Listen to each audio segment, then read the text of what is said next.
A few weeks ago, comic artist Ian McGinty died at the age of 38. After an outpouring of love and support, a new hashtag on Twitter went viral. That hashtag was #ComicsBrokeMe.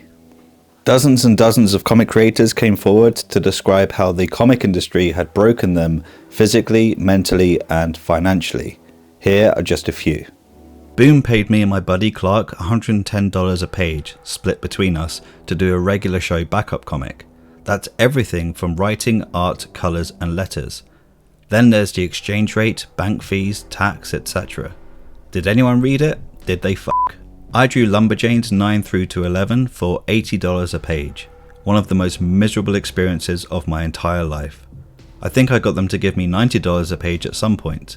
I'm talking layout, pencils and inks. Comics are degrading all the way up and down. The deadlines were also so intense and the feedback wasn't prompt. I coloured an entire book in a weekend for Dynamite once. I didn't sleep for almost 3 days, but then I got fibromyalgia and my health hasn't been stable for almost 6 years. There are many more stories like this. What I've read is just a drop in the ocean. I'll link to the article written by Johnstone in the description below, where he's collated a lot of them.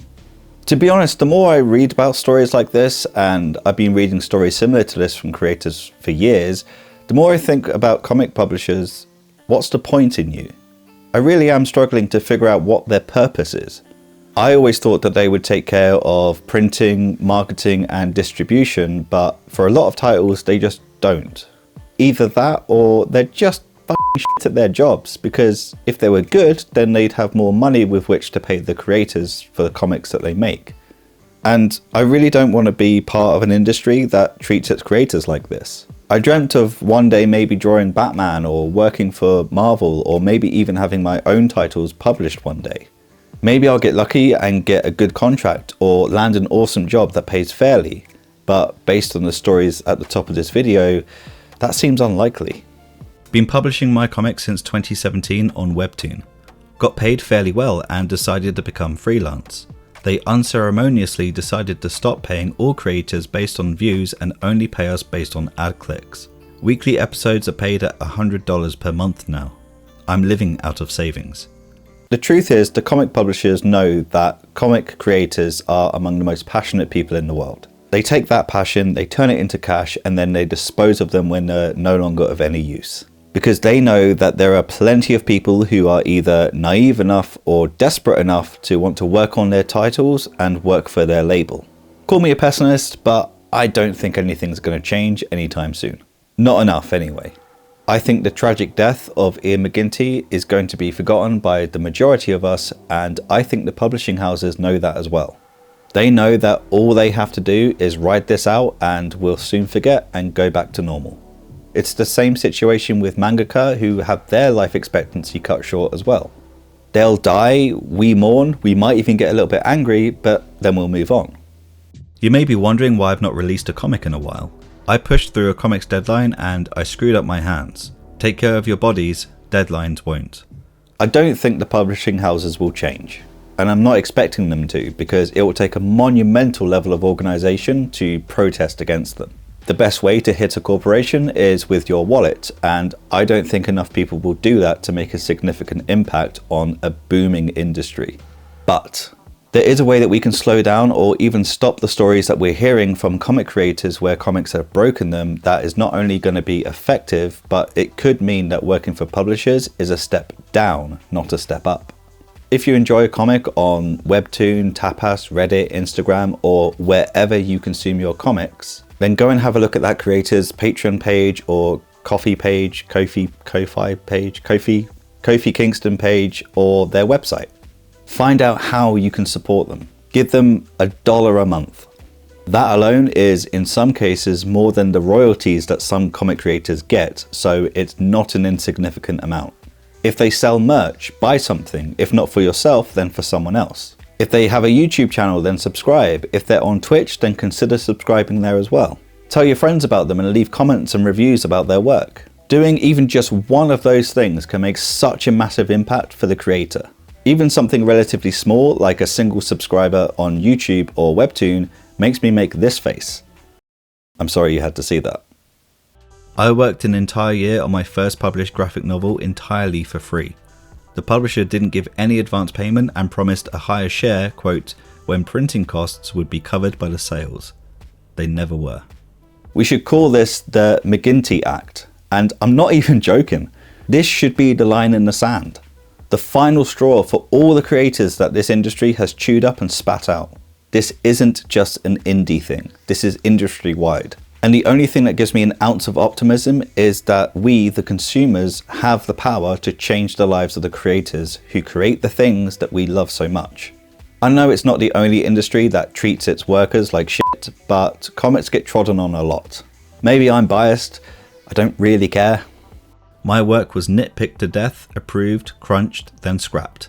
I was told to start over. It happened again, except instead of starting over, I was told to practice more. I wasn't paid. After that, I almost gave up on comics entirely. This industry is ruthless. Your most cherished dreams can destroy you mentally and physically, and I don't think there's really any way to adequately steel oneself for that. The worst part about trying to get a job is that you lose friends along the way, get rejected by peers, mess up and told not to take it personally while you slave away at trying to get sustainable income only to realize it's not enough. It's a cruel industry. Setting aside deadlines and the work crunches, the dehumanization from people online is just as damaging. Unless I divulged my reasons for hiatuses, I was met with constant harassment. While I'm proud of my work and what I am making, it's just a comic. Find another one to read while I take care of my loved ones and myself. And until the work environment changes for artists, expect more breaks. It's quite clear that these are not anecdotal, that they're lived experiences. And we have the power not only to make their lives better, but to take away the power from the multi-billion-dollar corporations that control pretty much everything. Not just the big two, but mostly the big two.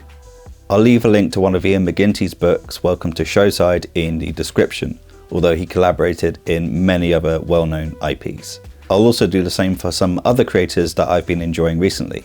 And if any indie creators are watching this and you haven't done this already, then make a link tree and put in all the ways that we can support you in it.